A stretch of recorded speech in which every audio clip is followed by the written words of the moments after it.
nombre soy la farmacéutica Angélica García, soy la jefa de farmacia del Hospital Sor María Ludovica de La Plata y voy a coordinar este taller, que es el taller de casos pediátricos. En realidad, cuando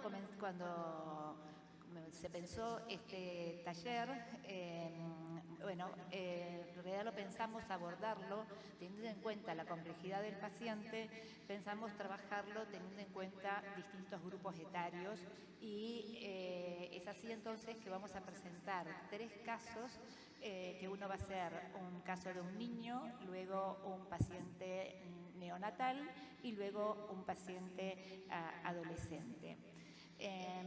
Para ello van a acompañarnos en la disertación 3 colegas, 2 colegas del vecino país de Chile y una colega de Argentina.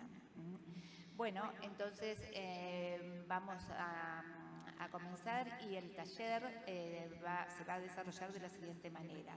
Se van a hacer la presentación de los 3 casos y luego al final se van a realizar las preguntas.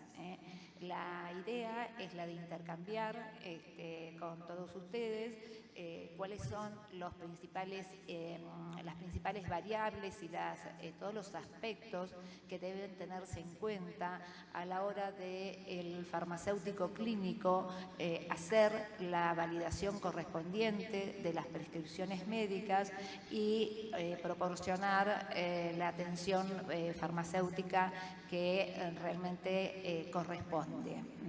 Así que los casos se van a ir desarrollando y vamos a ir tocando todos estos aspectos. Para ello, en primer término, va a desarrollar el primer caso el colega químico farmacéutico Jorge Morales Vallespín.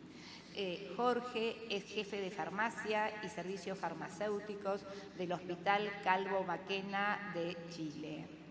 Es farmacéutico integrante del Comité Nacional de Acreditación de Farmacia Clínica del Ministerio de Salud de Chile. También es magíster en Administración de Salud, otorgada por la Pontificia Universidad Católica de Chile. Además, es farmacéutico clínico que está asociada a la Alianza Global del Hospital St. Jude de Memphis, Estados Unidos. Bueno, luego en segundo término, en realidad va a disertar la doctora farmacéutica María Lara Lazarte, farmacéutica de planta del Hospital de Niños Sor María Ludovica de La Plata. Lara es ex residente de farmacia hospitalaria de la misma institución y luego finalmente va a disertar la farmacéutica Brenda Silverstein, que es farmacéutica de la Universidad de Buenos Aires con título revalidado en la Universidad de Chile. Durante el periodo 2001-2013 fue farmacéutica hospitalaria del Hospital Posadas, el Hospital Peirobano y el Hospital Juan P. Garrahan de Buenos Aires. Desde el 2014 se encuentra como farmacéutica clínica en la unidad de pediatría de cuidados intermedios e intensivos en la Clínica Las Condes de Santiago de Chile. Bueno, entonces, en primer lugar, le vamos a dar la palabra al colega Jorge Morales. Adelante. Hola, muchas gracias. Espero se escucha bien. Sí, se escucha muy bien, Jorge. Perfecto. Estoy empezando a conectar. Primero, agradecer la invitación directamente de todos y desde el punto de vista de nosotros y como lo hemos conversado y viendo un poco las presentaciones, voy a avanzar bastante rápido para ver y llegar a los grandes puntos que queremos evaluar. Uno de los grandes temas que nosotros revisamos y vemos en forma global es caso clínico de pediatría. Paciente recién nacido, sexo femenino, 2.2 gramos, evoluciona con talla baja, al año de vida, se diagnostica una enfermedad crónica secundaria, displasia renal bilateral, controlada y manejada regularmente por el equipo de pediatría y nefrología de su hospital de origen. Nosotros, desde un punto de vista de qué es lo que busca la farmacia clínica, sabemos que hay distintos tipos de revisión a cada uno de estos temas, desde el apoyo con enfermería, farmacovigilancia, que lo dijeron muy bien en la jornada de residentes, selección de vías de administración, farmacocinética clínica, selección de medicamentos, ajustes, apoyos, protocolos, pero fundamentalmente optimizar terapias farmacológicas y promover salud, bienestar y prevención de enfermedades, como lo tiene bien definido el American College Clinical Pharmacy en Estados Unidos. Si nosotros queremos ver dónde podríamos impactar, nos vamos dando cuenta, y como todos están diciendo, que un servicio de farmacia asociado a las unidades de hospitalización va a ir a buscar acciones en la validación farmacéutica, en la administración de medicamentos y en el seguimiento clínico de farmacoterapéutico de cada uno de los pacientes. ¿Por qué hago toda esta definición? Porque fundamentalmente nunca perder de vista tener un buen registro y no mirar que nuestros agentes prestadores siempre van a mirar que la labor del farmacéutico o farmacéutico clínico tiene que ir a buscar reducir costos para mejorar salud. Reducir costos y maximizar salud es lo fundamental, y prevención y que eso impacta en una plataforma de una optimización farmacoterapéutica es lo que nosotros buscamos.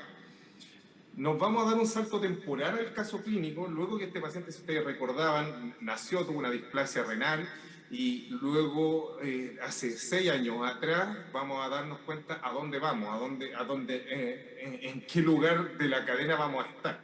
Y esto ya entramos al año 2020, una situación que nos tocó vivir a todos a nivel global, que es la enfermedad COVID y cómo nos empezó a impactar en los pacientes pediátricos.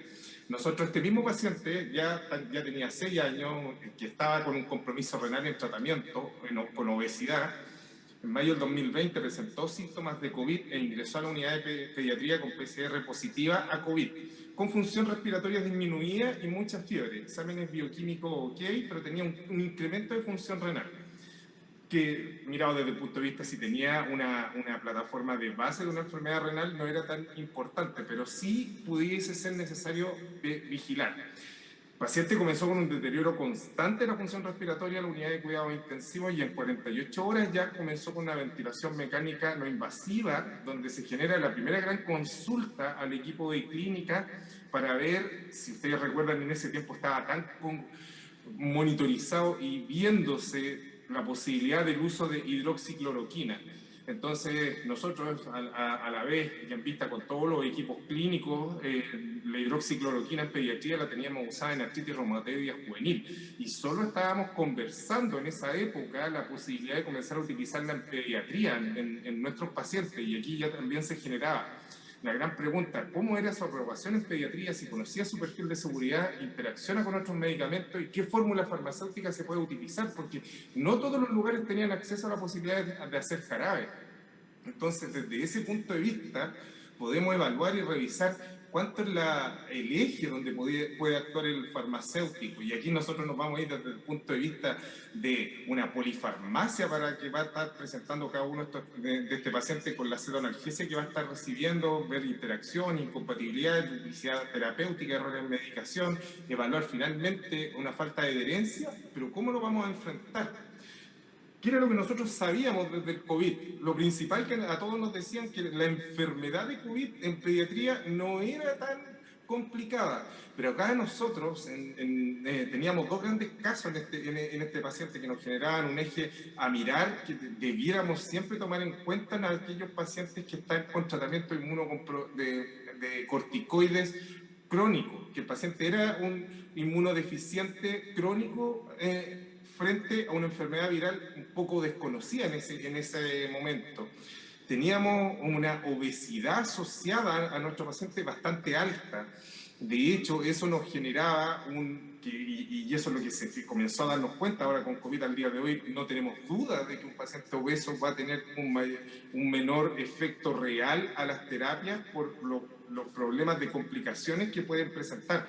Y al mismo tiempo, para nosotros, por ejemplo, en nuestro país, el problema de obesidad infantil es gigantesco, es la segunda gran pandemia que tenemos en nuestro país. Entonces, eso ya no está jugando una labor para aquellos centros como nosotros, que somos exclusivamente pediátricos, ver todos los procesos de qué dosificación vamos a utilizar. Entonces, dentro de eso nos entrega posibles revisiones de ¿hasta dónde vamos a llegar con miligramos por kilo? ¿Nos vamos a pasar de dosificaciones de adultos? ¿Cuánto va a ser la dosis real que va a pertenecer? ¿Cuándo va a haber toxicidad y cuándo vamos a tener efecto terapéutico? Esas fueron las primeras grandes preguntas que se nos generamos. Y cuando nos enfrentamos a este paciente también nos dábamos cuenta de incertidumbre en la farmacología pediátrica, desde el uso off-label de la hidroxiuria y cómo definir un protocolo de off-label asociado a nuestros casos, que lo vemos siempre en el área de pediatría, que es súper importante generar estas plataformas de uso. Y de las 4 grandes cosas que nos pasan: la aprobación de los medicamentos, cómo es la farmacocinética y la farmacodinámica de cada uno de ellos.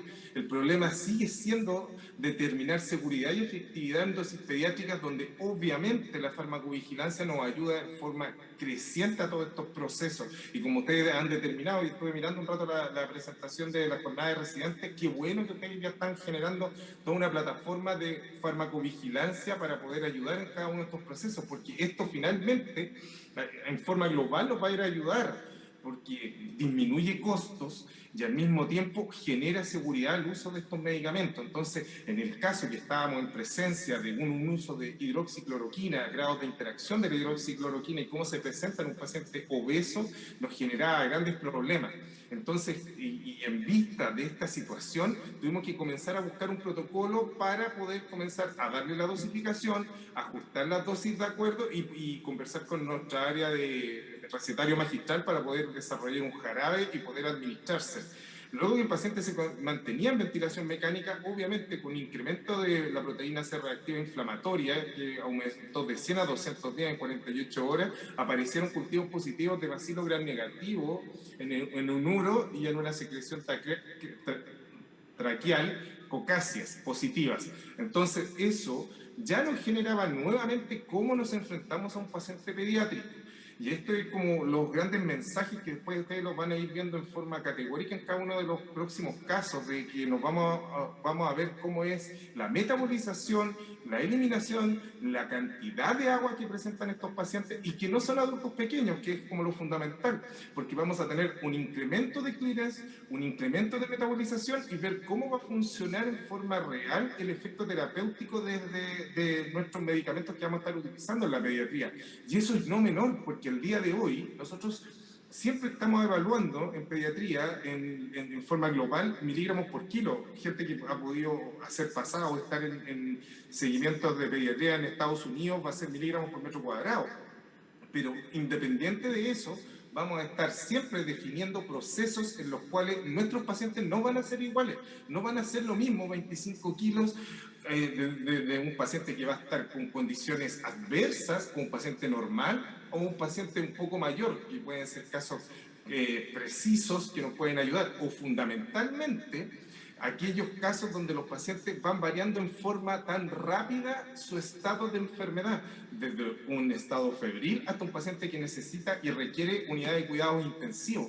Entonces, en todos esos procesos, los parámetros farmacocinéticos se van a alterar y es lo que es el mensaje que nosotros siempre estamos viendo en nuestra unidad y con nuestro equipo de farmacia clínica, poder determinar de qué manera nosotros vamos a dar uso y dosis segura con los volúmenes de distribución y el clearance de creatinina, porque siempre vamos a determinar que los alcances de los volúmenes aparentes de distribución van variando en el tiempo y a veces son distintos y a veces también tenemos consideraciones fisiológicas que los aumentan.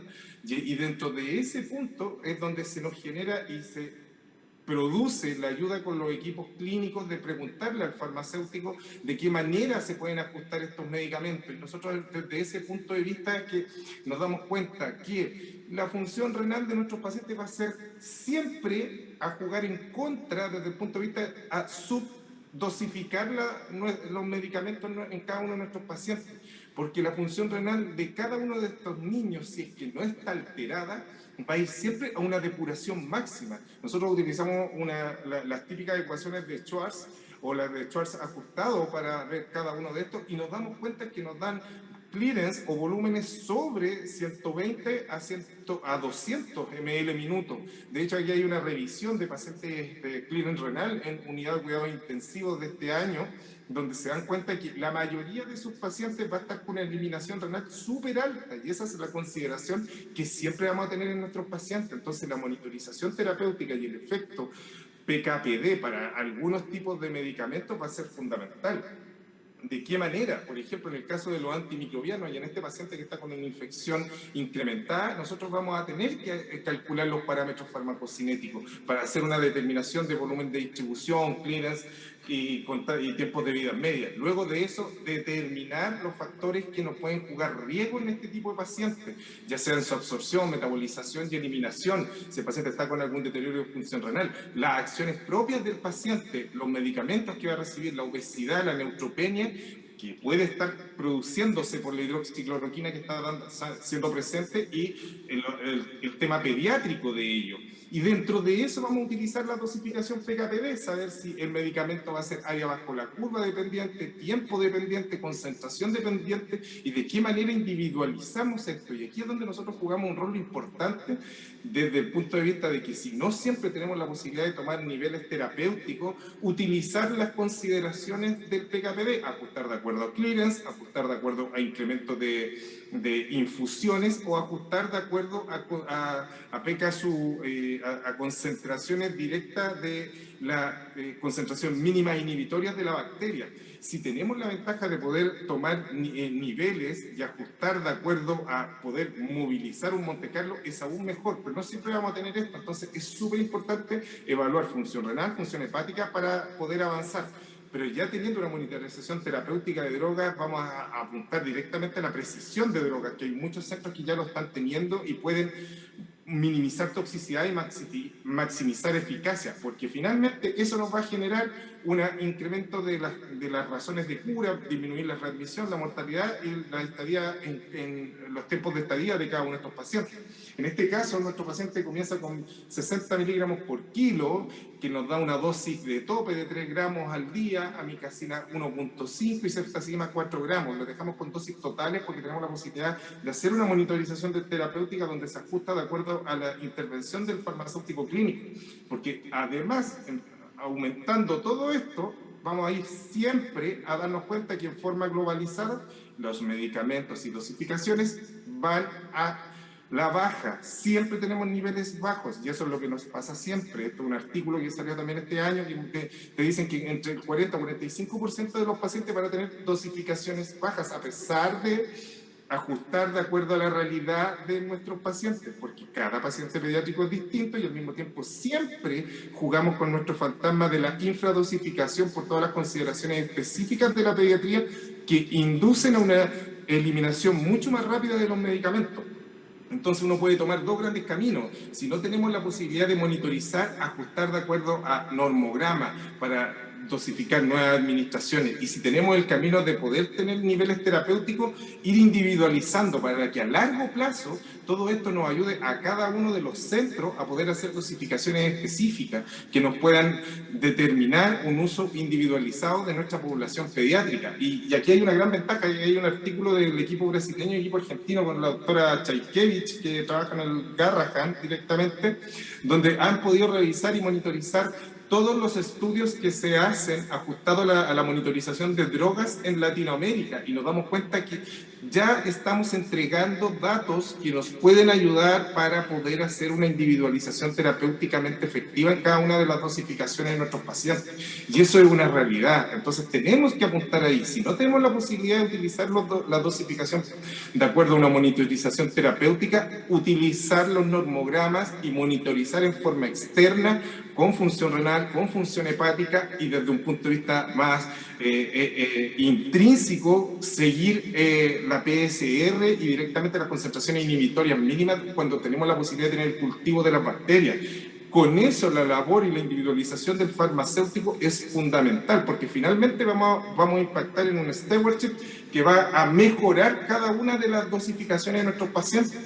Y desde ahí, nuestro paciente pediátrico va a ser capaz de tener una dosificación personalizada de cada uno de estos antimicrobianos. Y es lo que tratamos de trabajar y revisar cada uno de nuestros centros en nuestra unidad directamente.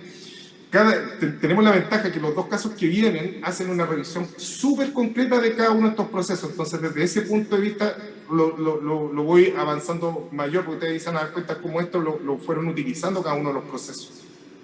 En el caso de nosotros, tuvimos la gran ventaja que el paciente luego de 10 días pudimos suspender el tratamiento antibiótico, las condiciones de COVID quedó en seguimiento de PCR, se fue con una PCR de 15, volvió a los 14 días y luego un mes, porque si ustedes recuerdan, uno de los grandes riesgos que tenemos con estos pacientes son el proceso inflamatorio multisistémico que puede llegar a presentar, que hemos tenido casos en nuestro país, yo creo que en Latinoamérica también. Entonces, seguimos el PIMS de cada uno de estos pacientes. Datos que nunca dejar de ver en todo este proceso de la farmacia clínica y el seguimiento farmacoterapéutico. Tal como lo mostraron, diagnósticos secundarios, edad y peso, evaluar efectividad, necesidad, los procesos de apoyo, trabajar en conjunto con la farmacia hospitalaria y con los equipos clínicos, nos va a entregar dosificaciones necesarias y plataformas únicas para cada uno de estos procesos. Y a largo plazo, y ojalá mediano o largo plazo, generar investigación, desarrollo e innovación, porque es la única manera de que nuestras cosas se vayan generando. ¿Cómo podríamos definir el valor de los servicios farmacéuticos? Quiero solo dar, porque me quedé escuchando un poco todo lo que se queda. Nosotros también estamos trabajando hace mucho tiempo con todos estos temas de definir el valor, de qué manera nosotros podemos evaluar cada una de estas intervenciones. Por ejemplo, en el caso anterior, es poder hacer una medición de resultado clínico, resultado humanístico, resultado económico, de acuerdo a cuándo está presente un servicio de farmacia clínica y cuándo no está presente un servicio de farmacia clínica. Hay grandes autores, nosotros por ejemplo seguimos harto al doctor Glenn Shumock del American Clinical College Pharmacy, que nos ha podido ayudar bastante en todo lo que es el desarrollo de cada una de estas unidades. En nuestra unidad directamente tenemos todo esto bien definido y vamos haciendo seguimiento. Nuestros farmacéuticos clínicos, cada una de sus intervenciones las van marcando en el sistema informático que tenemos en nuestro hospital y ahí va ingresando a cada una de sus intervenciones, de qué manera hace, qué es lo que busca en la intervención, que si fue que hizo una adición, educó al paciente, generó detección, al mismo tiempo se puede ver el registro del costo de la intervención, cuánto fue el impacto real desde el tratamiento inicial y el tratamiento ajustado, cuál fue la ganancia de un costo directo asociado a la intervención del farmacéutico clínico en cada uno de estos procesos y finalmente cómo todo eso impacta en la ficha del paciente y queda en un registro para que si viene otro colega y lo revisa, sabe el ajuste que hizo el colega y seguimos una misma línea o por último tenemos una conversación para mantener la misma línea y no aparecer distinto en cada uno de los procesos cuando conversamos con los equipos clínicos. Eso a largo plazo a nosotros nos da una gran ventaja de poder tener datos para poder intervenir en cada uno de los procesos y al mismo tiempo generar información para darle un valor agregado a nuestras unidades. Por ejemplo, nosotros hemos podido ya ir a determinar GRB, costos unitarios por actividad de farmacia, un índice para poder determinar cuánto es lo que nosotros podemos estar impactando como eficiencia de servicios de farmacia, pero en forma globalizada poder impactar y desarrollar programas que nos ayuden en eso. ¿Cuáles son nuestras ideas fundamentales dentro del proceso y taller que queríamos mirar directamente? Siempre en pediatría, miligramos por kilo, ojo con los pacientes obesos, ojo con dosis máxima, ojo con las dosis subóptimas que nos van generando, siempre notificar farmacovigilancia y hacer un uso seguro de off-label y protocolo, hacer seguimiento farmacoterapéutico desde la farmacocinética clínica hasta la práctica, desde un punto de vista con las consideraciones que podamos tener, y control del registro de actividades farmacéuticas. Eso es absolutamente fundamental. Creo que dentro de esa línea donde nosotros podemos generar procesos de seguimiento y un valor agregado concreto a la labor de nosotros. Ninguna de estas cosas puede ser hecha si no hay un grupo concreto de nosotros como equipo y con las distintas unidades que trabajamos para poder avanzar en cada uno de estos procesos. Nuevamente quiero agradecer la invitación y poder compartir con ustedes una posibilidad de un taller para poder seguir avanzando y compartiendo ideas con todos ustedes. Muchas gracias.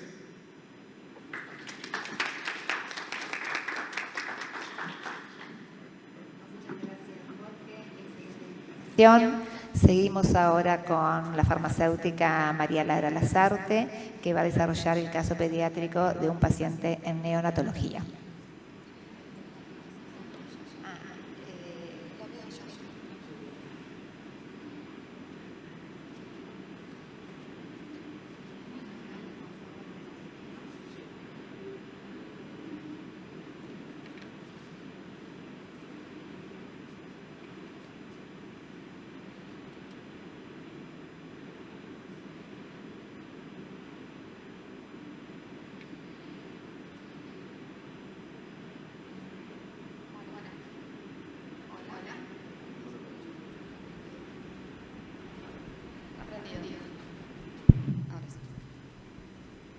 Bueno, como mencionó Angélica, en mi caso voy a presentar un caso clínico de neonatología y a partir de esto plantear las consideraciones y los desafíos que se nos presentan a la hora de validar un paciente desde el punto de vista farmacéutico de este grupo etario.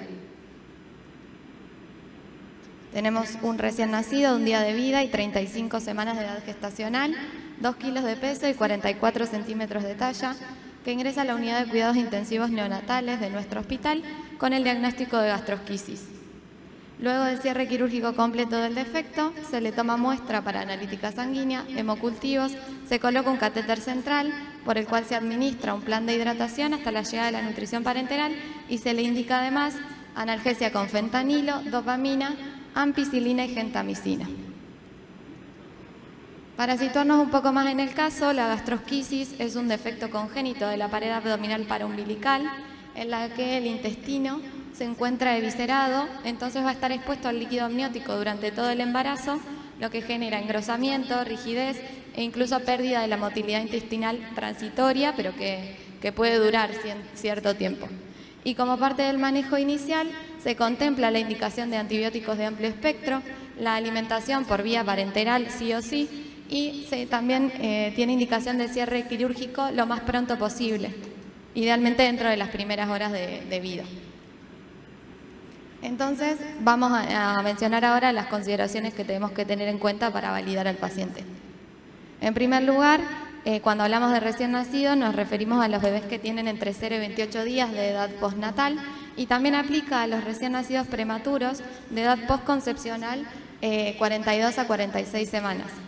Recién nacido pretérmino será aquel que nace por debajo de las 37 o 38 semanas de edad gestacional y dentro de este grupo podemos diferenciar a los prematuros extremos que nacen por debajo de las 28 semanas de gestación y van a ser los más afectados por la morbimortalidad, los muy prematuros de 28 a 32 semanas y los prematuros moderados a tardíos que son los que nacen entre las 32 a 37 semanas de edad gestacional. Por último, recién nacido a término es aquel que nace entre las 38 y 42 semanas de gestación y si bien son todos considerados recién nacidos a término, también hay cierta heterogeneidad en la maduración dentro de este grupo. Por gestación entendemos a una variable que dura 280 días y que se calcula desde el último periodo menstrual materno hasta la fecha prevista de parto. Edad gestacional es la edad calculada desde la concepción hasta el nacimiento y que va a estar dada también por la fecha del último periodo materno y la exploración física del bebé al momento del nacimiento. Por edad postnatal o días de vida entendemos la edad cronológica desde el nacimiento y la edad postmenstrual o edad postconcepcional es la edad desde la concepción y está dada por la suma de la edad gestacional más la edad postnatal. Es importante conocer todos estos términos para después poder interpretar la bibliografía. También tenemos que saber que los recién nacidos presentan fisiológicamente variaciones en la farmacocinética. Con respecto a la distribución, la unión a proteínas plasmáticas por diversos motivos se encuentra reducida. El agua corporal tanto total como la extracelular va a estar aumentada y se va a ir reduciendo a medida que el paciente crezca y de la mano de esto el contenido de grasa corporal es menor al del adulto al momento del nacimiento. Con respecto al metabolismo, los sistemas que se encargan de la metabolización de los fármacos están presentes desde el primer momento de la vida, pero su actividad enzimática está reducida, entonces también va a haber un menor metabolismo de los fármacos. Y con respecto a la eliminación, tanto el filtrado glomerular como la secreción y la reabsorción tubular van a estar reducidas y la tasa de filtración glomerular del adulto recién se alcanza a los 8 a 12 meses de vida. Esto va a hacer que se vean afectados el volumen de distribución de los fármacos, la activación de los profármacos, en el caso de que el paciente reciba alguno, y también va a estar modificada la vida media del fármaco, en general se ve prolongada. Entonces, volviendo a nuestro paciente puntualmente, vimos que tenía indicación de un fármaco opioide. Es un paciente que fue sometido a una cirugía mayor, como es la reparación del defecto de gastrosquisis, por lo que es correcta la indicación de un analgésico potente, como es el fentanilo, y además se encontraba inestable hemodinámicamente. Dentro de esto vamos a chequear, como en el resto de los pacientes, la dosis, la concentración máxima a la que se puede administrar, los diluyentes que son compatibles y la vía de administración, que en este caso para el fentanilo puede ser tanto la vía periférica como la central. Otros puntos importantes a tener en cuenta a la hora de validar la analgesia y que también podemos hacer hincapié desde nuestro lugar es en la evaluación periódica del dolor mediante el uso de escalas, que deberían incluso incluirse como un signo vital más a la hora del monitoreo y estar sistemáticamente evaluado el dolor con escalas que estén validadas para este grupo etario. Incluso en neonatología hay escalas que están validadas para el dolor postquirúrgico, como es la escala CRAIS. También podemos contemplar la utilización de una analgesia multimodal para reducir las dosis de opioides que requiere el paciente y, siempre muy importante y que se contempla en todos los escalones de la escalera analgésica, la utilización de medidas no farmacológicas. Nuestro paciente también tenía indicado dopamina. La indicación de un agente inotrópico no es rara en este tipo de pacientes y en este caso se indicó con el objetivo de mejorar el gasto cardíaco, debido a que por la propia patología está afectada la irrigación de los órganos abdominales, incluso de las extremidades inferiores. Sumado a eso, con la reparación del defecto, puede ser que aparezca un síndrome compartimental abdominal, entonces con ese objetivo es que se indica la dopamina. En este caso, revisamos todo lo mismo que para el fentanilo y hay que tener en cuenta que los inotrópicos siempre la recomendación es la administración por vía central. Con respecto a la indicación de antibióticos, dijimos que nuestro paciente tiene expuesto el intestino en primer lugar al líquido amniótico y una vez que nace al entorno. Entonces, en primer lugar, y por lo menos hasta el momento del cierre quirúrgico, se lo va a tratar como si tuviese una sepsis precoz. Y hablamos de sepsis precoz como de aquella que los síntomas se inician dentro de las primeras 72 horas de vida, por lo que la transmisión se asume que es vertical, es decir, que adquirió la infección en el periodo prenatal o en el intraparto. Entonces, relacionado con esto, los principales microorganismos causantes van a ser los del tracto genital materno y vamos a buscar cubrir el estreptococo beta hemolítico del grupo B y gérmenes gram negativos como E. coli. Es un esquema muy común en neonatología, como esquema empírico inicial en la sepsis precoz, la ampicilina y la gentamicina.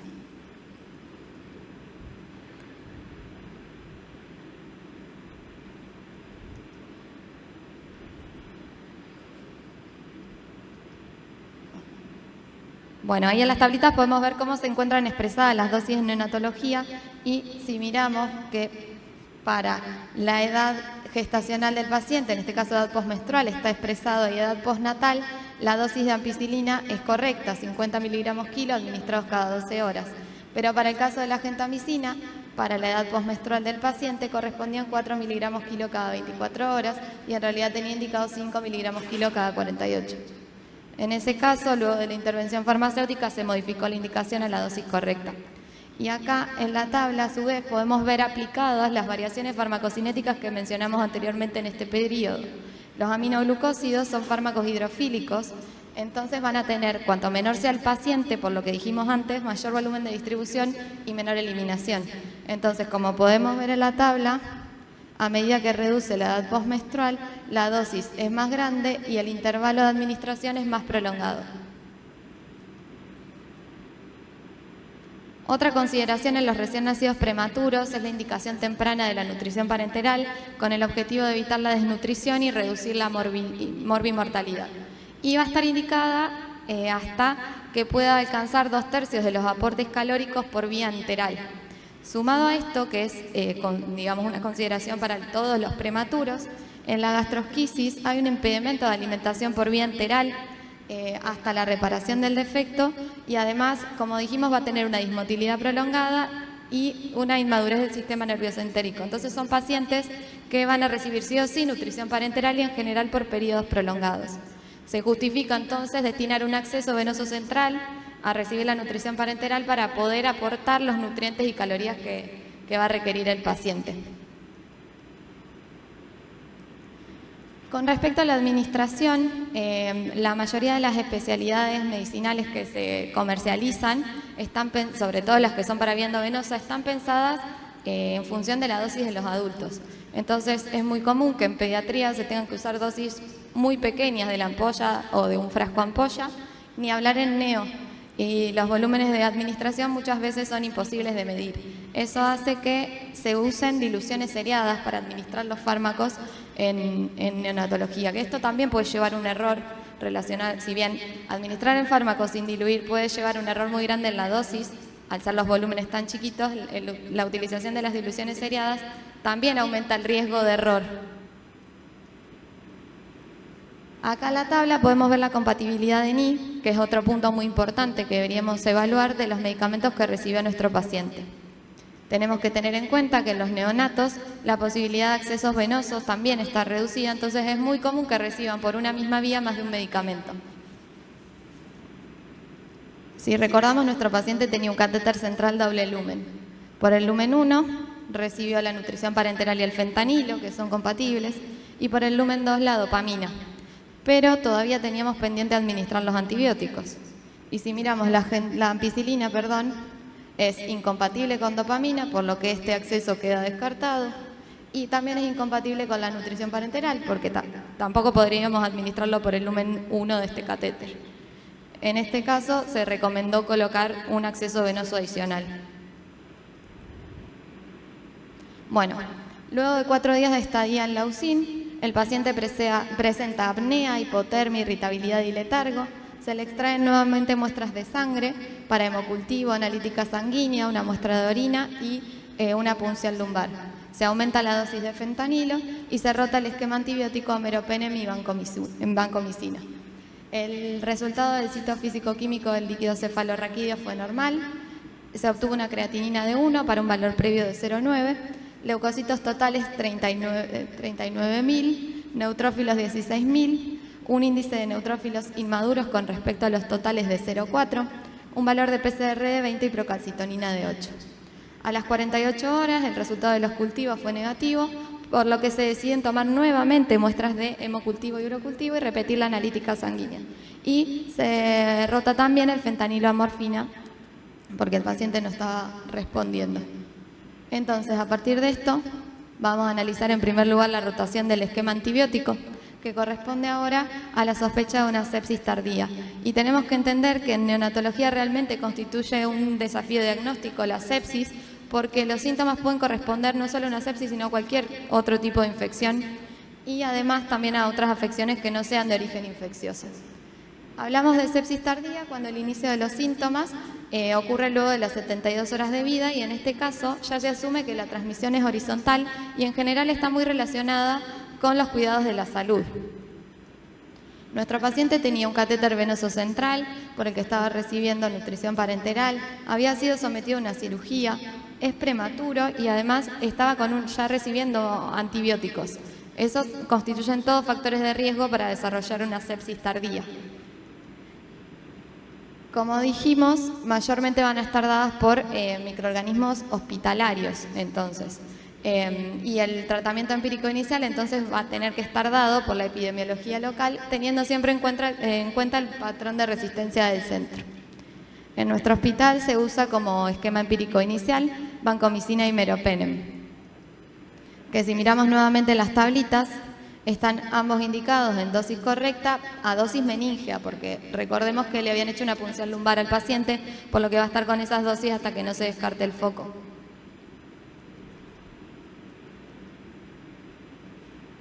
Con respecto al diagnóstico, los marcadores de laboratorio también tienen ciertas limitaciones en neonatología. La leucocitosis, que en otros grupos quizás le podemos asociar más a un proceso infeccioso, en neonatología es esperable y muy común en los primeros días de vida. Sí podríamos asociar el índice de neutrófilos inmaduros con respecto a los totales. Si es mayor a 0,2 tiene chances de que sea por una infección. Con respecto a la PCR, es una proteína que es de síntesis hepática, que este sistema está inmaduro en los neonatos, por lo que su síntesis va a estar demorada.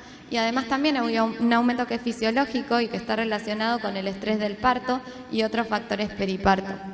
En el caso de la procalcitonina no hay un consenso sobre el punto de corte que se tomaría en este grupo etario, y además también hay otros episodios que pueden ocurrir en el recién nacido y sobre todo en los prematuros, como una hemorragia intraventricular, por ejemplo, un distrés respiratorio, que pueden producir elevaciones de la procalcitonina.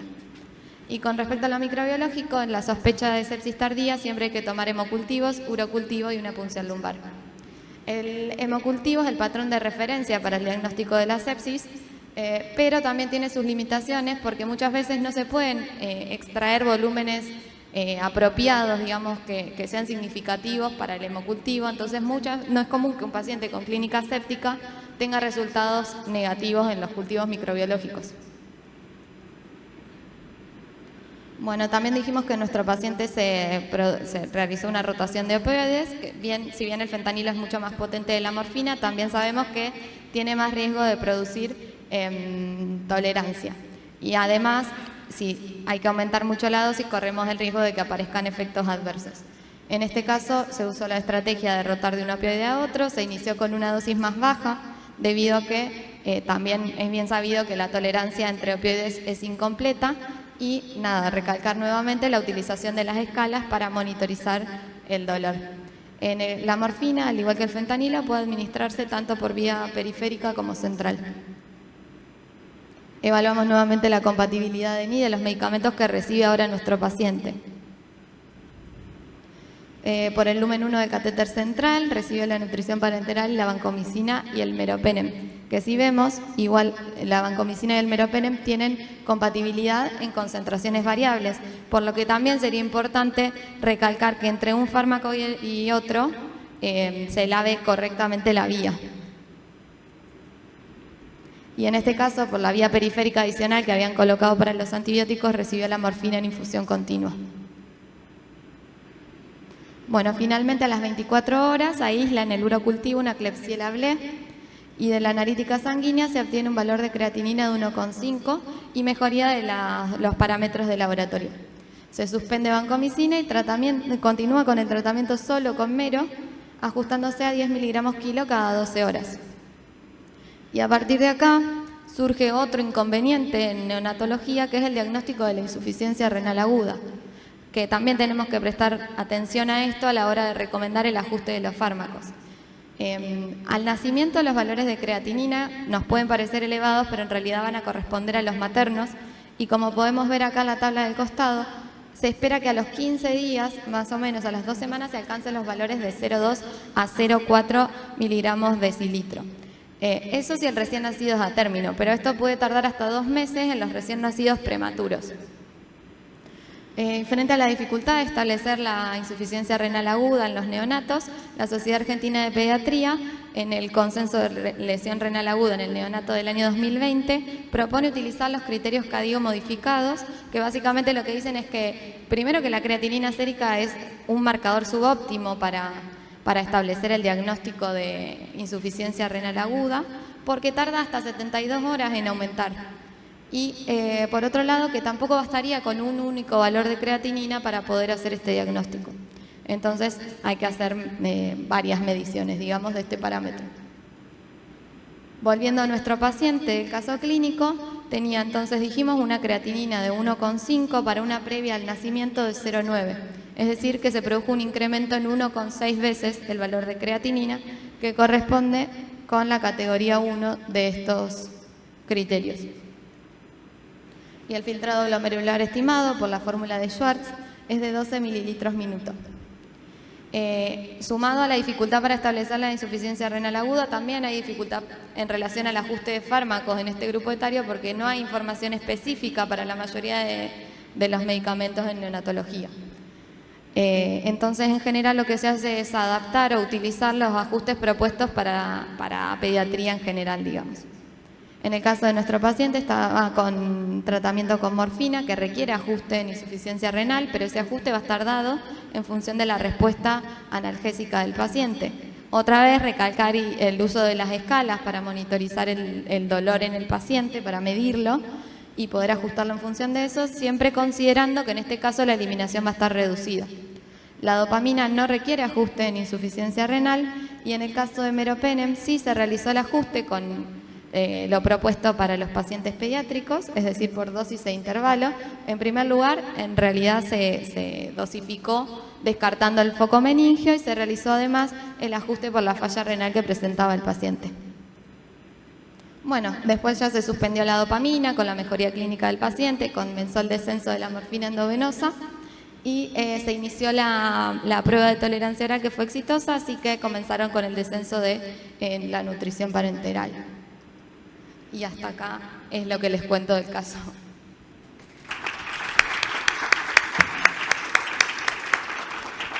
Bueno, muchas gracias Lara, excelente también la presentación. Vamos a continuar con el último caso clínico y luego vamos a comenzar el debate de preguntas. Adelante Brenda con el caso correspondiente.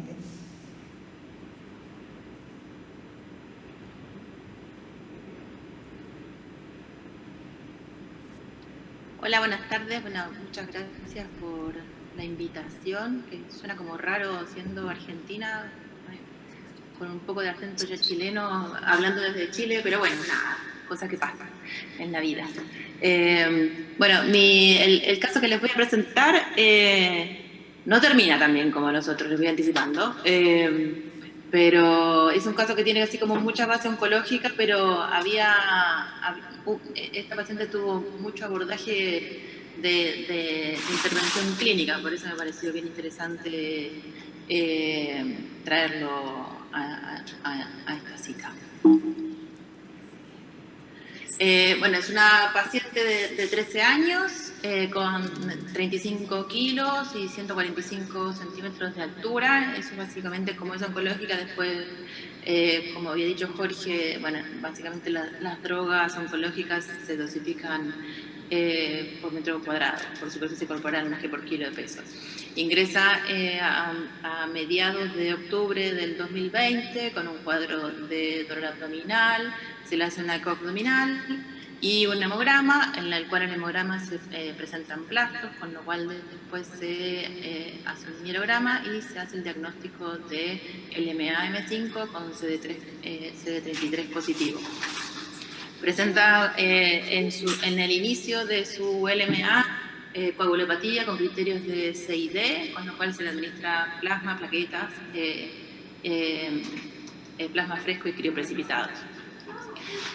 Bueno, en Chile hay un abordaje de los pacientes oncológicos, que es el PINDA, que es el PINDA genera son protocolos nacionales de abordaje del paciente pediátrico, para lo cual la idea es poder tratar de la misma manera a los pacientes oncológicos a lo largo de todo Chile, pediátricos, ¿sí?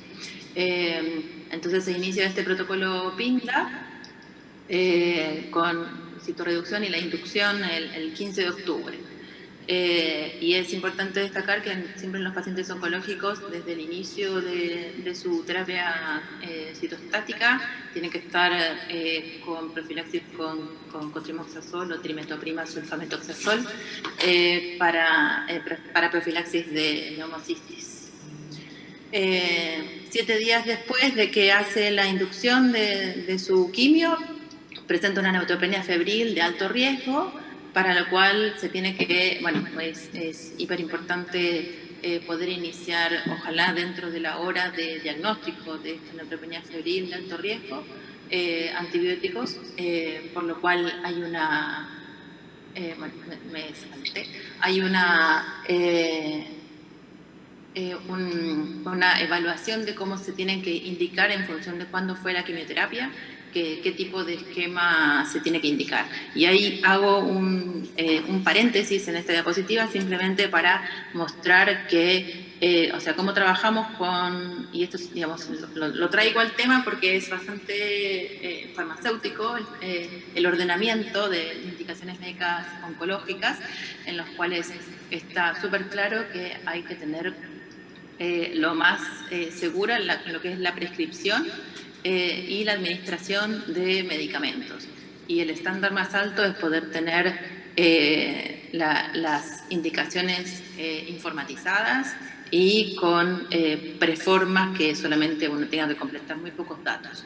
Porque hay veces que, más que nada en pediatría, los esquemas oncológicos son bien complejos, entonces la posibilidad de error en la indicación, en los cálculos de dosis puede llegar a causar problemas grandes, con lo cual en la clínica tenemos varios, o sea, está todo protocolizado, por suerte tenemos una ficha electrónica bien potente, con la cual hacemos un doble control entre lo que están viendo a la izquierda, que es el protocolo que se hace en Excel, que son todos cálculos automáticos, con lo cual simplemente hay que agregar los datos del paciente, el peso y la talla, de esta manera se presentan todos los cálculos de manera automática de las drogas.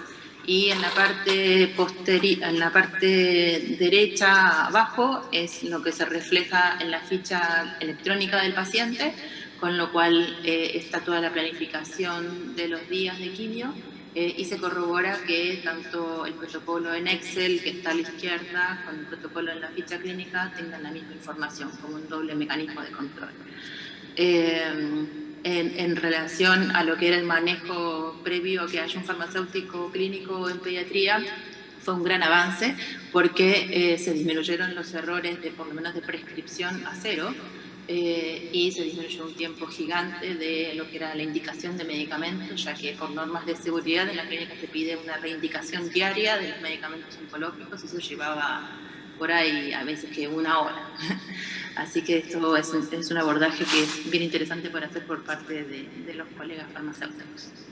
Para seguir volviendo al tema del caso, lo que les comentaba, hay un consenso que es latinoamericano en realidad sobre el abordaje de neutropenia febril para poder categorizar si es de alto riesgo o bajo riesgo en función de cuándo fue la quimio, algunos parámetros de laboratorio y en este caso, según lo que muestra el flujograma que está en la parte derecha, la opción correcta, bueno, era básicamente ceftamika, y que en realidad por usos y costumbres en general acá también, o por lo menos en la clínica Las Condes, se agrega cloxacilina, pensando que la cloxacilina creo que en Argentina no está disponible, pero es como una cefazolina más específica para Staphylococcus aureus o Staphylococcus.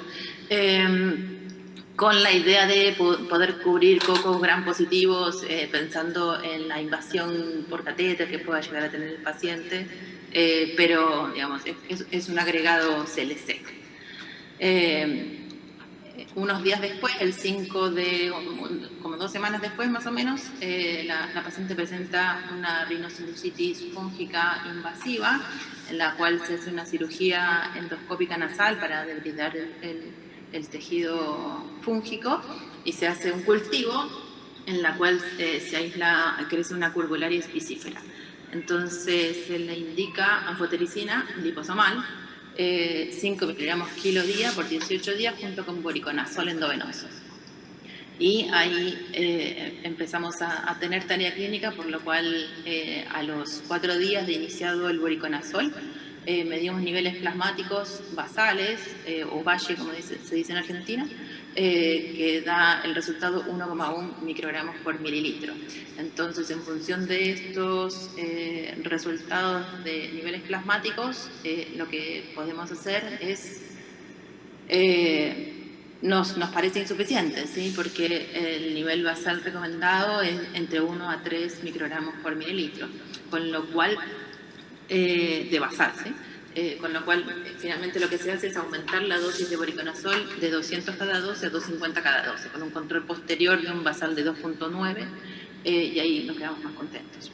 Y después en controles posteriores de galactomanano tienen el 6 y el 11 de noviembre que dan negativos por suerte. Presenta una buena evolución clínica, se controla con una resonancia del cerebro que está normal para que no haya invasión fúngica e ir viendo cómo es la respuesta.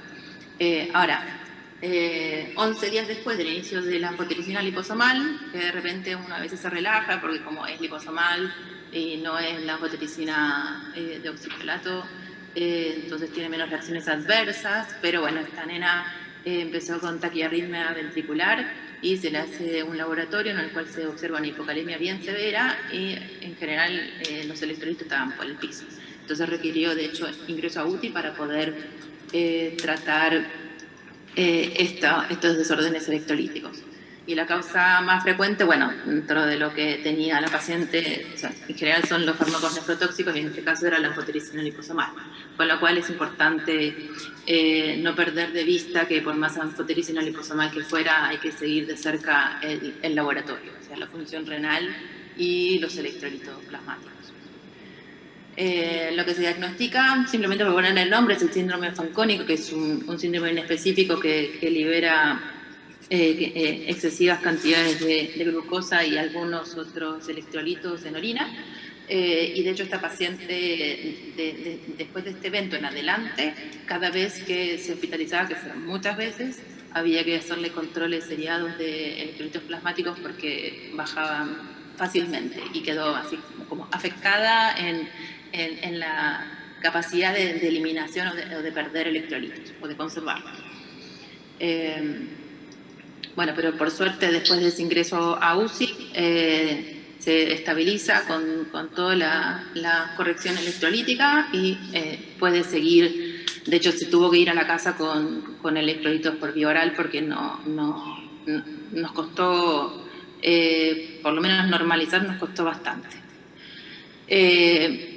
Digamos, pensando un poco en el alta de la paciente, se le hace nuevamente un control basal de voriconazol para quedarnos tranquilos que se podía ir, y aparte porque había que pasarle a vía oral el medicamento, como estaba 250 cada dosis, y por lo menos acá básicamente los comprimidos que tenemos son de 200, entonces teníamos que estar seguros de que estuviéramos bien, y el control basal dio 1.2, con lo cual de vuelta no nos gustaba.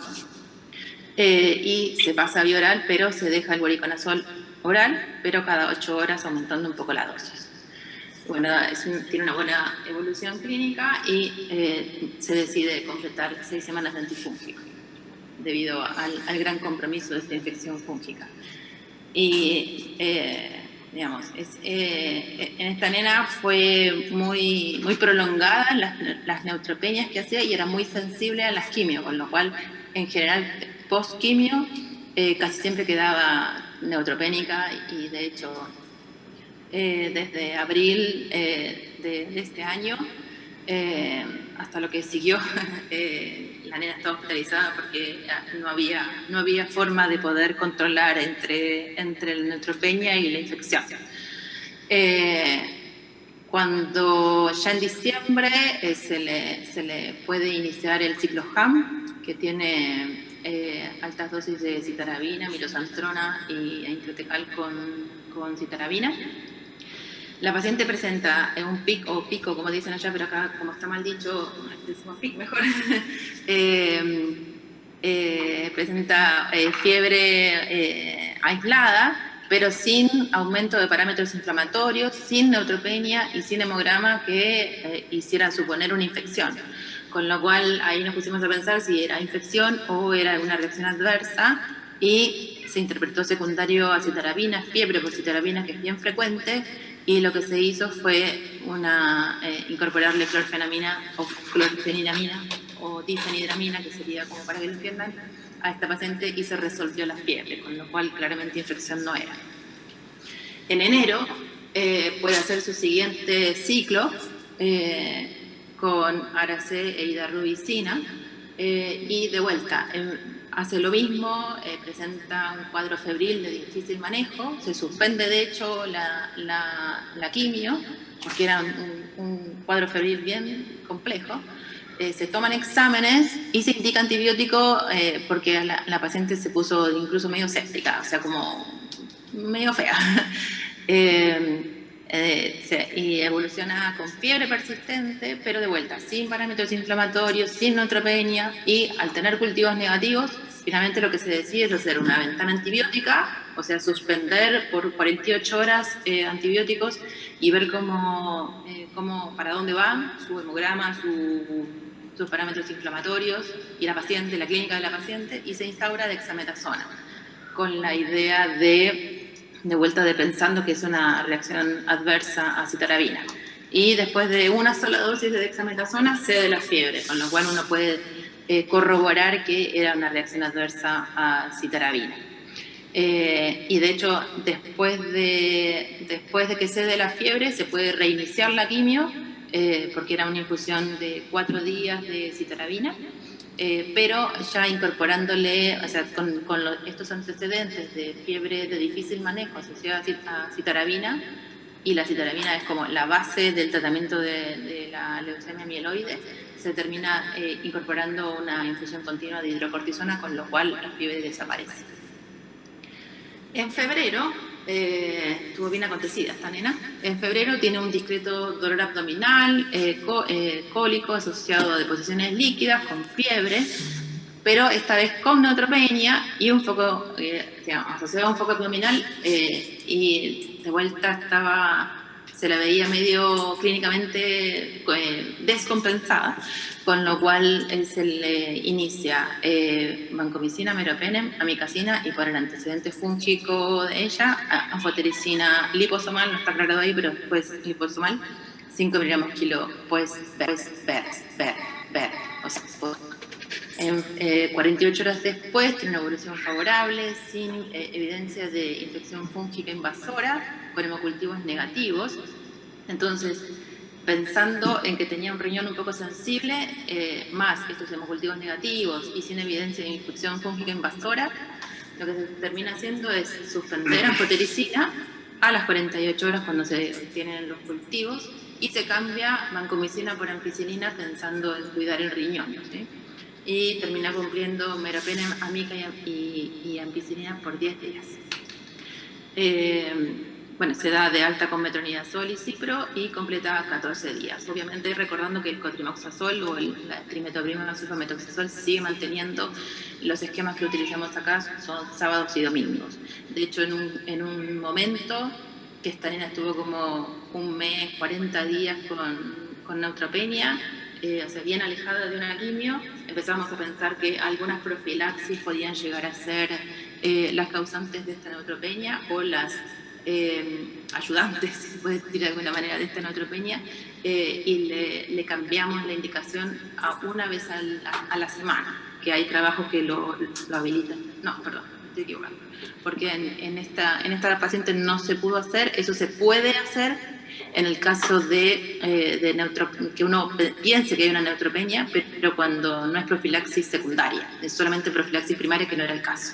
Así que en esta nena se tuvo que dejar sábado y domingo, con el esquema clásico que se usa por lo menos acá. Ya en marzo se le sigue su quimio que estaba bastante fuera de protocolo por todas estas neutropenias que hacía, pero bueno, era lo que se puede, ya que, digamos, necesita algunos parámetros de laboratorio, de hemograma, cumplir para poder iniciarle quimio. A esta altura tenía una dosis de antraciclina acumulada de mayor a 300 miligramos por metro cuadrado, que esto ya puede dar indicios de cardiotoxicidad, y de hecho lo presenta. Tiene una fracción de eyección, una caída de la fracción de eyección. Se le hace un ecocardiograma de control y también evidencia de cardiotoxicidad por antraciclinas con disfunción sistólica del ventrículo izquierdo, con lo cual claramente hay que hacer algo con este corazón porque ya presentaba daño por antraciclina.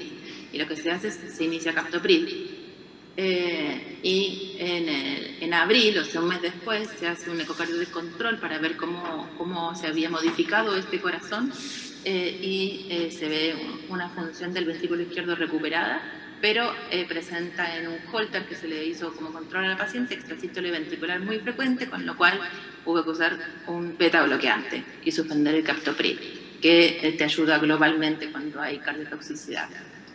Para que entiendan los que no están tan familiares con la quimio, para hacer estas dosis acumuladas de antraciclinas, en realidad es de doxorubicina.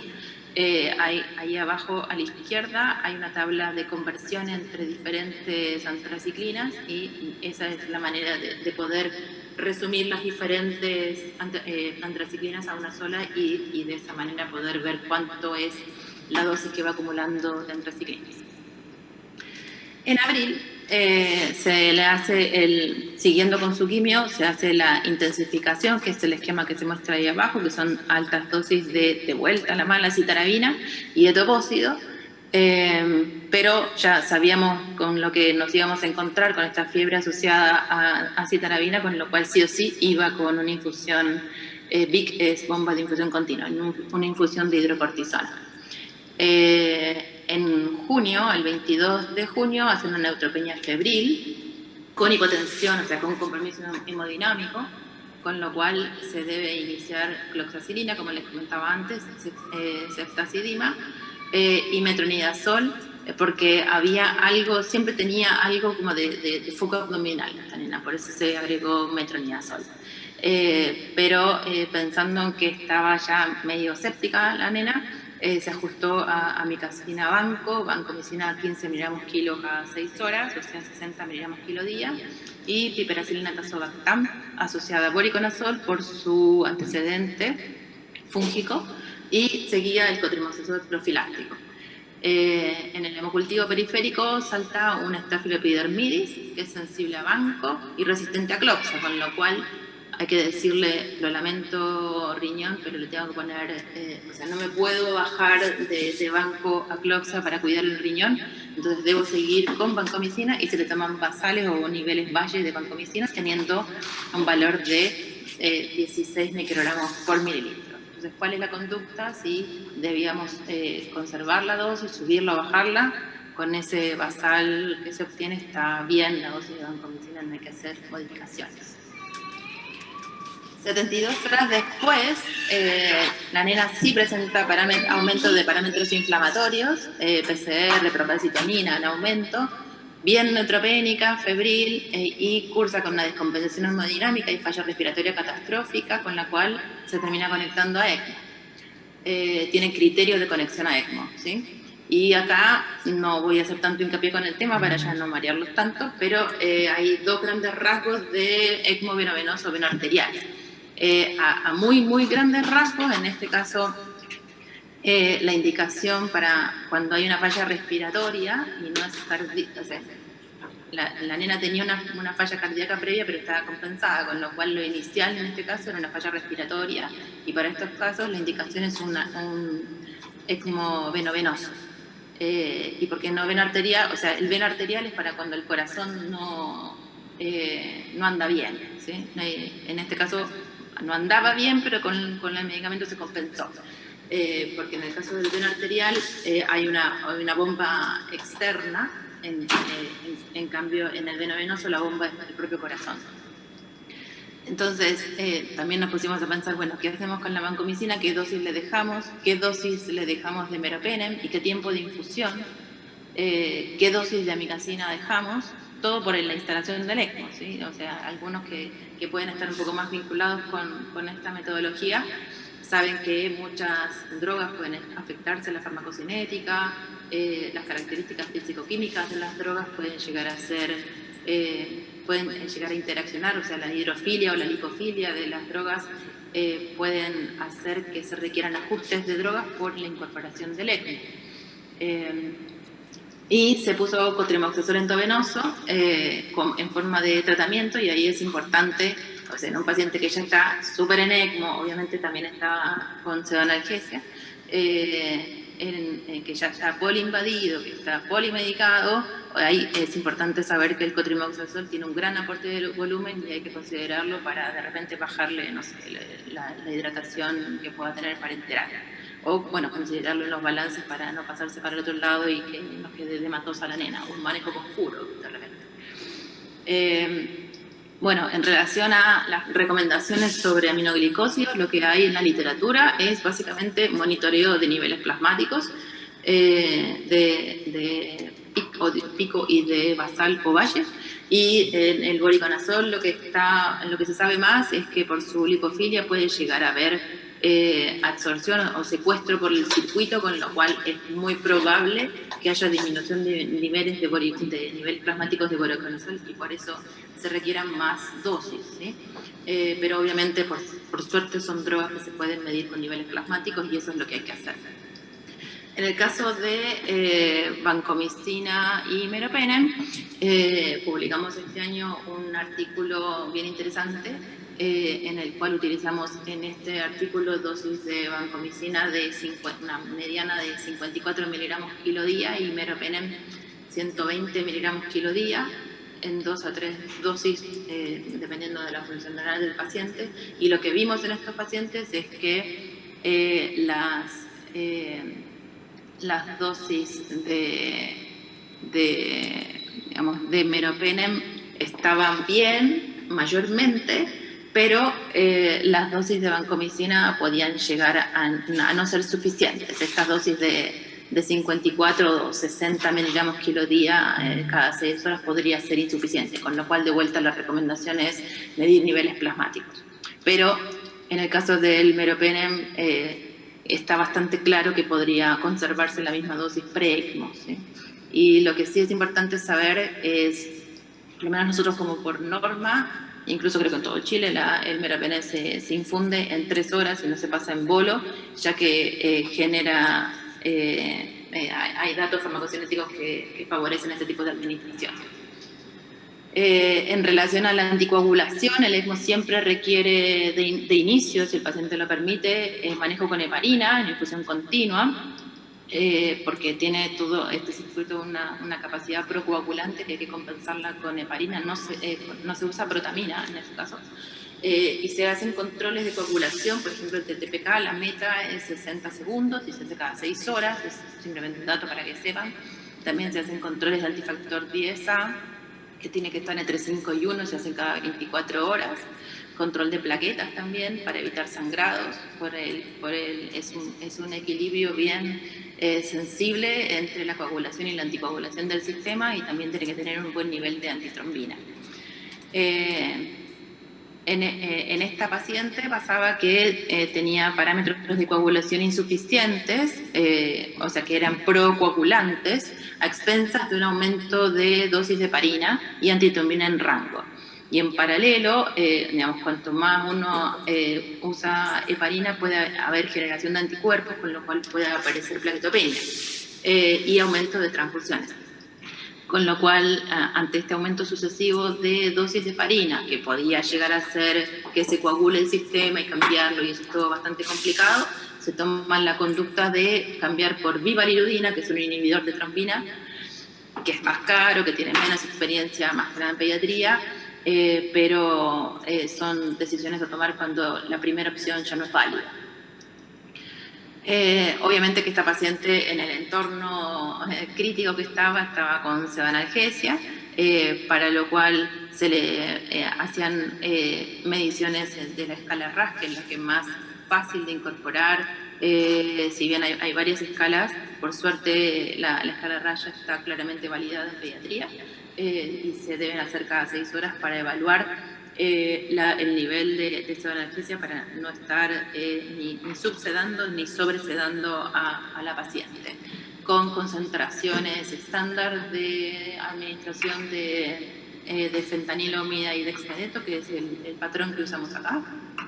Y claramente cuando el paciente está en ECMO, en general se requieren dosis más altas de fentamida por las variables del ECMO que le afectan. Incluso de dexmedeto también, teniendo que utilizar dosis de a veces 6, 8 gamas de fenta, por ejemplo, incluso dexmedeto 1,5 gamas kilo hora.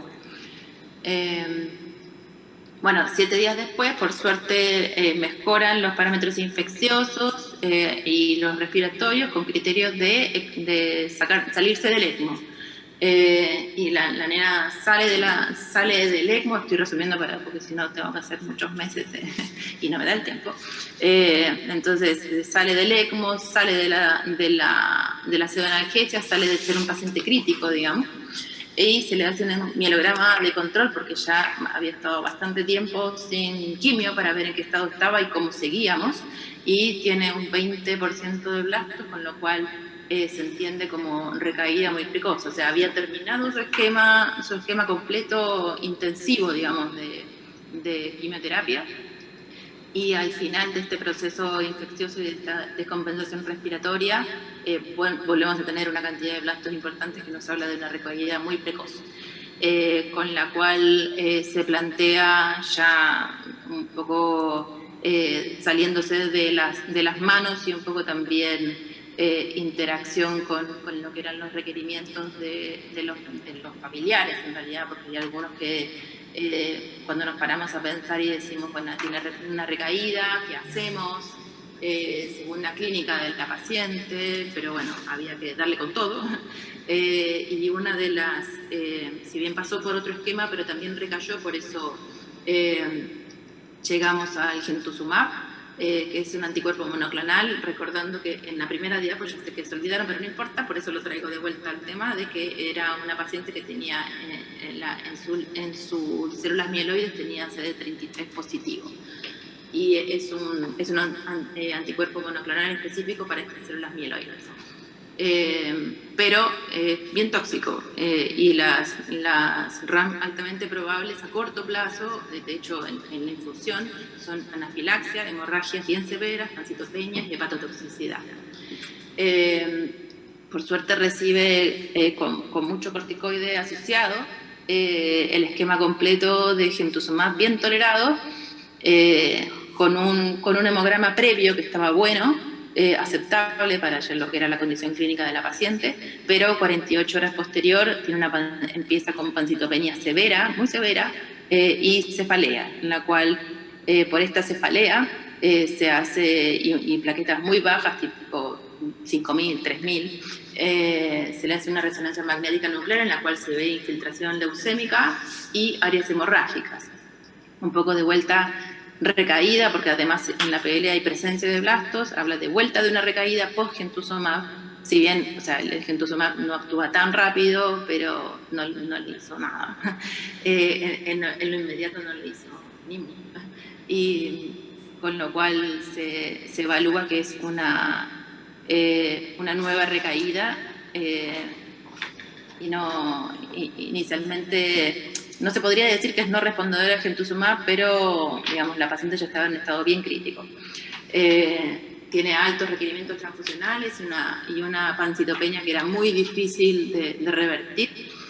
A las 48 horas se hace un hemograma con un 80% de blastos, y ahí ya se entiende que es una leucemia que se nos escapó de todo nuestro alcance farmacoterapéutico, y se limita, y a las 48 horas fallece. Bueno, son cosas que pasan en la oncología, pero bueno, me pareció importante, más allá de que tenga una buena base oncológica, este caso me pareció que era bien interesante, porque hubo mucha participación de los médicos y de mi persona como para llevar este caso adelante, que era bien complejo. Muchas gracias.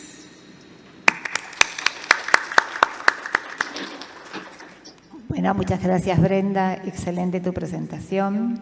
Estamos muy justo en tiempo, pero bueno, vamos a ver si podemos acceder a alguna pregunta. Acá justamente hay una pregunta para vos, Brenda, que te preguntan si utilizan profilaxis post-quimioterapia con factores estimulantes de colonia, es decir, con Figaltrin, para evitar la neutropenia post-ciclo. Que en realidad ahí depende del tipo de leucemia que sea, pero en el caso de la mieloides, lo que mejor se trata es de evitar el filgrastim para no reactivar la leucemia. Pero en el caso de, si fuera linfoblástica, sí se puede usar, y por lo menos nosotros tenemos más práctica de usar, por ejemplo, el pegfilgrastim, ya que no hace falta usarlo a diario, es mucho más cómodo, es un solo pinchazo. Pero en la mieloide no es la mejor opción. Bien, gracias.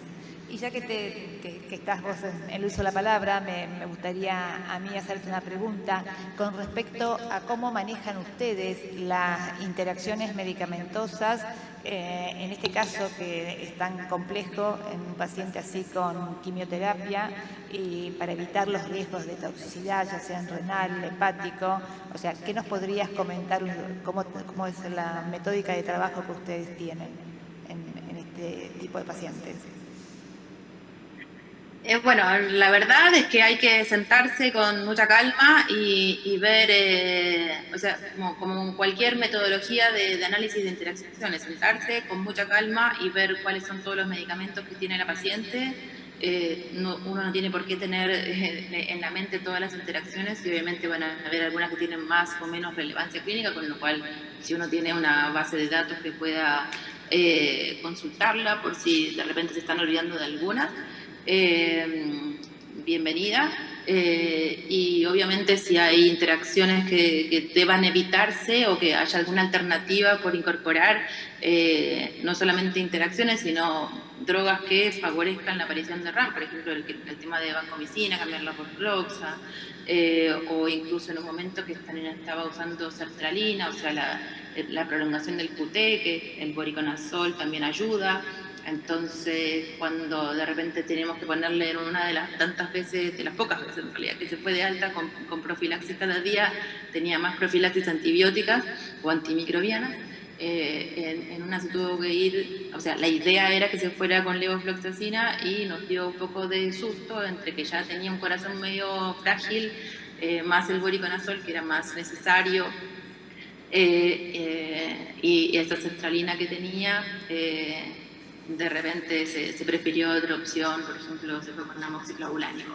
Pero la realidad es que hay que tomarse el tiempo cuando hay pacientes tan complejos con tantos medicamentos e investigar uno por uno, y si uno tiene una base de datos que pueda consultar mejor, porque no tiene por qué tenerlo en la cabeza, pero obviamente buscando el impacto clínico de la intervención, que hay veces que, de la interacción, porque hay veces que no es tanto, pero cuando lo es hay que claramente buscar alternativas, si son válidas, o sea, teniendo obviamente la relación riesgo-beneficio de seguir o no con las pruebas de interacción.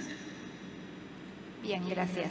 Bueno, acá recibimos otra pregunta para Lara, que nos preguntan que en el caso de neonatología, cuando usan edad postmenstrual para la dosificación. Hola. Sí. En realidad, o sea, la edad postmenstrual es una de las definiciones, digamos, asociadas a los neonatos. La podés usar indistintamente, la usamos en función de lo que diga la bibliografía, que puede estar expresada en función de la edad gestacional o edad postmenstrual. Lo que hacemos es calcularla nosotros con la edad gestacional, que es el parámetro que conocemos del paciente, y los días de vida en semanas. O sea, si la bibliografía está expresada, como en el caso que veíamos en edad postmenstrual, lo que hacemos es calcularla a partir de la edad gestacional y los días de vida. No sé si me expliqué. Bueno, veremos si cualquier cosita nos vuelven a preguntar. Jorge, yo te quería preguntar con respecto que vos comentabas que la mayoría de los fármacos, digamos, en pediatría son casos off-label. Quería preguntarte si ustedes tienen algún protocolo para uso en estos casos y si además lo dejan asentado en algún lugar a esas intervenciones que realizan. Muchas gracias por la consulta. Sí, mira, trabajamos con calidad mucho los temas de los protocolos off-label, y cada vez que vamos a usar un medicamento en estas consideraciones generamos el protocolo, generamos el comité de caso complejo, se genera el protocolo, se agrega la ficha y va a ser una copia a la unidad de calidad directamente. La importancia del farmacéutico es que es el garante de todo el proceso de seguimiento, el uso seguro y al mismo tiempo la farmacovigilancia. Y la ventaja de todo eso es que al mismo tiempo lo van registrando para después, a largo plazo, irlo viendo y monitorizando para saber si en una segunda o tercera vez que usamos un off-label ya podemos hacer un uso seguro en la institución. pero ha funcionado bastante bien, así que ha sido como un buen punto para poder desarrollar y generar como un mayor vinculamiento con el equipo clínico, con las unidades de calidad y las unidades de farmacia directamente. Bien, excelente. Y otra cosita que te quería preguntar, en el caso, ¿cómo se podría generar un registro de intervenciones si no hay realmente disponible un sistema informático? Mira, es súper bueno, ¿no? Todos nacimos así, derechamente. El poder generar a través de una red directamente con un Excel o una plantilla de Access es como súper fundamental. Yo creo que nace desde un proceso de una sinergia del equipo de entender de que tiene que tener un registro. Luego de entender de que tiene que tener un registro, unificar la herramienta, y normalmente las herramientas que tenemos al día de hoy con Excel, Access, del Windows directamente, nos puede ir ayudando. Y al mismo tiempo, como partimos nosotros, que fue mucho tiempo con Excel y después un Access, que todos iban registrando más lo que iban escribiendo en la ficha. Estaban felices mis colegas cuando tenían que escribir en la ficha y además registrar en nuestra unidad. Nos dio todo el proceso de crecimiento. Entonces eso es súper importante. Yo creo que siempre se tiene que buscar la herramienta y llevarlo, y hacer una revisión cada 6 meses, al año, para poder entender cuál es el valor agregado y fundamentalmente cuál es la logística global de que la institución vea la labor de los farmacéuticos. Luego de eso pudimos avanzar a que el equipo de informática del hospital se agregara a todo esto a la ficha electrónica que tenemos. Entonces, la labor del farmacéutico se ve día a día y cualquier médico que hace la interconsulta al equipo de farmacia clínica la tiene en línea. Antes las interconsultas eran por papel, ahora nos llegan todas en línea y se hacen completamente. Pero todo eso nació desde una hoja Excel y desde el punto de vista de que todos estaban unidos para saber que teníamos que registrar. Bien, excelente. Buena idea, justamente me parece que justamente es la de con pequeñas cosas comenzar a poder registrarlo, y coincido totalmente con lo que vos planteás para poder luego medirlo y poder ir así avanzando. Excelente. Otra cosa que me gustaba preguntarles a los tres, bueno, Lara, vos comentaste en el tema de la pseudoanalgesia del paciente de neonatología, el uso de fentanilo y que se le escaló a morfina. Me gustaría preguntarte si se han planteado el uso de desmetomidina en este caso, y bueno, y ustedes también, Jorge y Brenda, si usan desmetomidina en estos casos. Comenzada, Lara, si puede ser. Bueno, en nuestro hospital, en neonatología en realidad específicamente, porque por ahí en terapia pediátrica sí se utiliza más, no está todavía tan establecido el uso de dexmedetomidina, debido a que, recién ahora hay más evidencia a favor del uso en ese grupo, un grupo etario por lo menos. Se ha usado en situaciones muy puntuales de pacientes de difícil manejo, no como para reducir la dosis de opioides, pero estamos ahí viendo si se puede llegar a implementar el uso de dexmedeto en esta terapia intensiva también.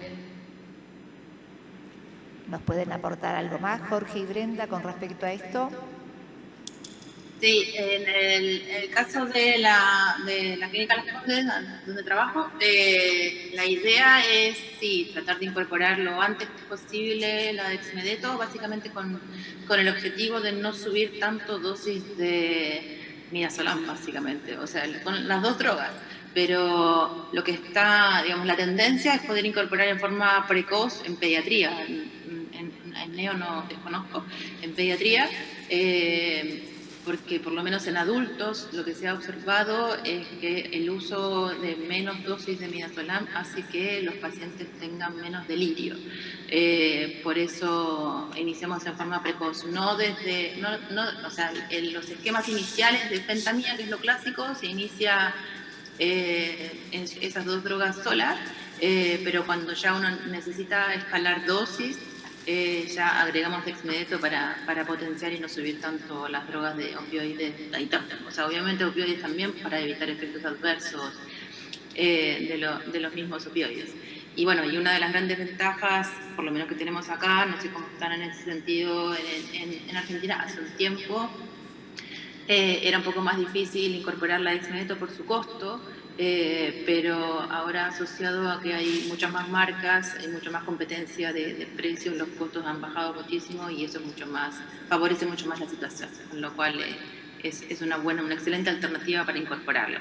O por ejemplo en el caso de Argentina que se usa clonidina, que también es una súper válida opción y francamente es más barata que Dexmedeto. Yo solo agregar que totalmente de acuerdo con ambas y generar protocolos directamente. Yo creo que ese es el gran punto. Y solamente decir, por ejemplo, que en Chile el protocolo de pseudonalgesia que se está generando para la pediatría lo están liderando desde Clínica Las Condes, el equipo de la Brenda, con las distintas otras unidades de cuidado intensivo del país, que da una plataforma a poder generar una línea y una estrategia de trabajo en conjunto. Y eso yo creo que es lo más importante, porque frente a este caso, a esta toma de decisión, siempre vamos a querer ir a buscar el protocolo, la guía que nos pueda ayudar a largo plazo. Entonces, desde esa línea nos da la gran plataforma con un uso seguro. Así que yo creo que eso, esperar cuando lo publiquen y los datos que están teniendo directamente nos va a ayudar completamente a todos para un buen acceso de dexmedetomidina, propofol en pediatría, la clonidina directamente va a ser bastante bueno. Bien, muy bien. Otra cosita, bueno, Lara, no sé, con respecto a cuál es la experiencia de Vancomicina en la administración en infusión y también ustedes, Jorge y Brenda, que nos pueden comentar con respecto a si usan o no la administración en infusión continua. En nuestro caso, en nuestro hospital, tanto en Neo como en el resto del hospital, no se ha utilizado todavía en ningún paciente la infusión continua de vancomicina.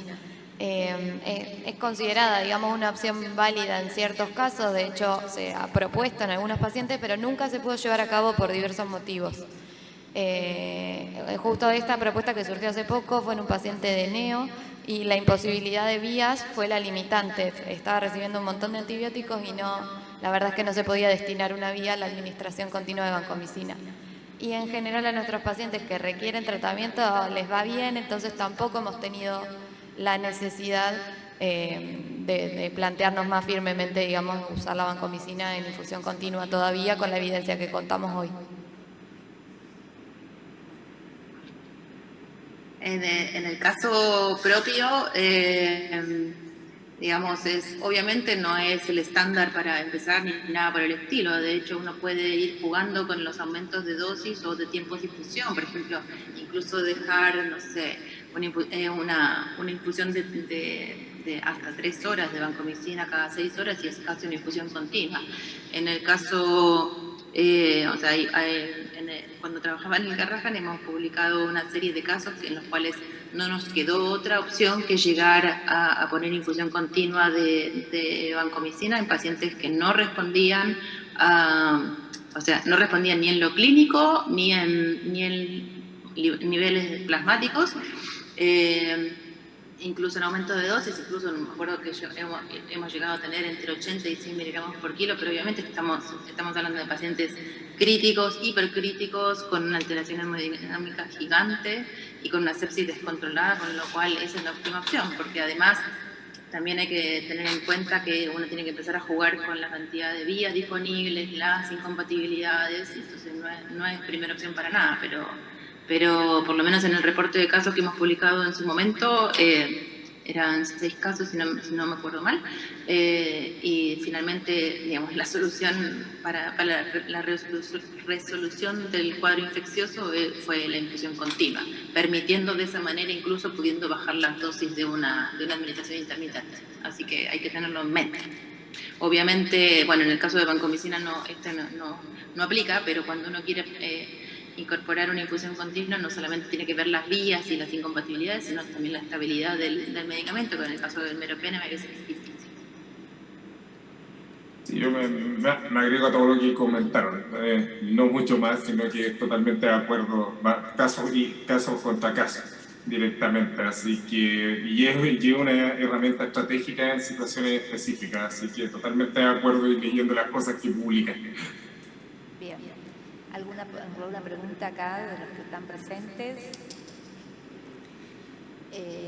Yo una de las cosas, como para una de las últimas preguntas por el tiempo, Jorge, me gustaría, con respecto a la monitorización de fármacos, que nos pudieras decir un poco si el servicio de farmacia tiene una participación activa en la toma de decisiones, ya sea con respecto a la muestra, a qué tipos de fármacos realmente ustedes realizan ajustes de dosis, si eso lo tienen protocolizado. ¿Qué nos podrías comentar respecto a esto? Muchas gracias. Mira, en general, en nuestro país se pudo desarrollar harto esta labor de farmacocinética clínica asociada al farmacéutico, una tarea bien estratégica del farmacéutico clínico y en forma normal es solicitado como interconsulta, como revisión, escritura en la ficha para el farmacéutico. O sea, es labor del farmacéutico seguir en forma específica a cada uno de estos pacientes. De hecho, hay hasta una guía MinSal donde define que el farmacéutico clínico tiene que, MinSal, Ministerio de Salud del país, que tiene que definir principalmente estas vías. En nuestro hospital tenemos la gran ventaja que el equipo de nuestros clínicos monitoriza, revisa, sugiere y establece desde que el paciente ingresa a la unidad y que en la unidad de cuidado intensivo, unidad de trasplante médula o oncología, todos los ajustes de dosis revisados por ellos y por nosotros directamente, y se van ajustando las dosis de vancomicina, amicacina, en este último tiempo el ingreso de meropenem, piptazo, metotrexato, busulfán endovenoso, ciclosporina, voriconazol, posaconazol.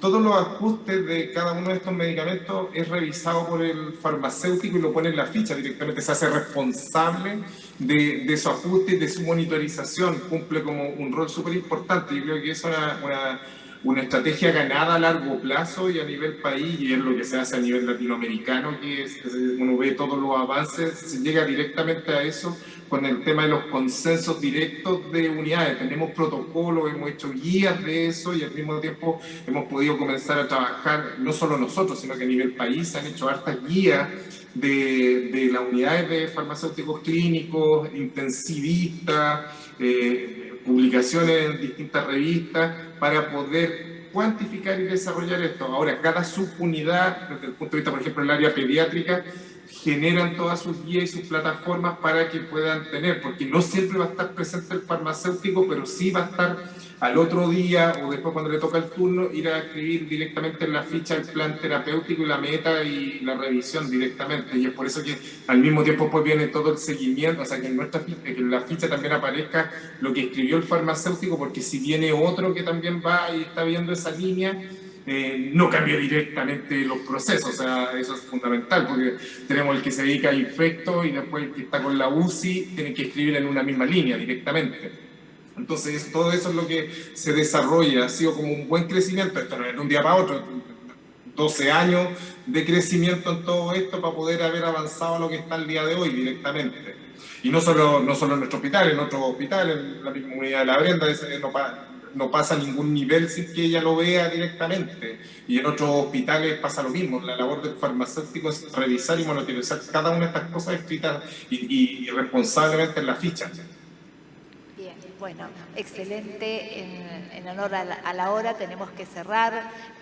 Solo agradecerles a los tres disertantes las excelentes presentaciones. Realmente me parece que, bueno, que debemos rescatar fundamentalmente la importancia del registro de todas estas actividades.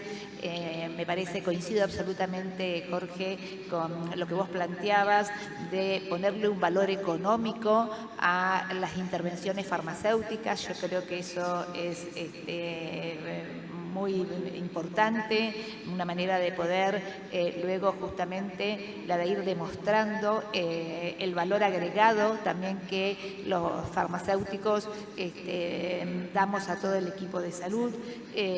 Así que bueno, de las 3 presentaciones me parece que se sacan se rescatan muchísimas actividades del farmacéutico y estoy convencida de realmente el aporte que podemos dar a todo el sistema sanitario.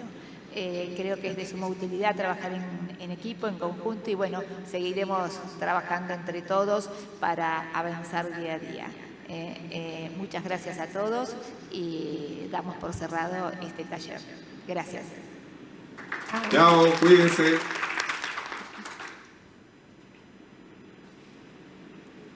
Chao, muchas gracias. Chao Jorge, chao Brenda, gracias.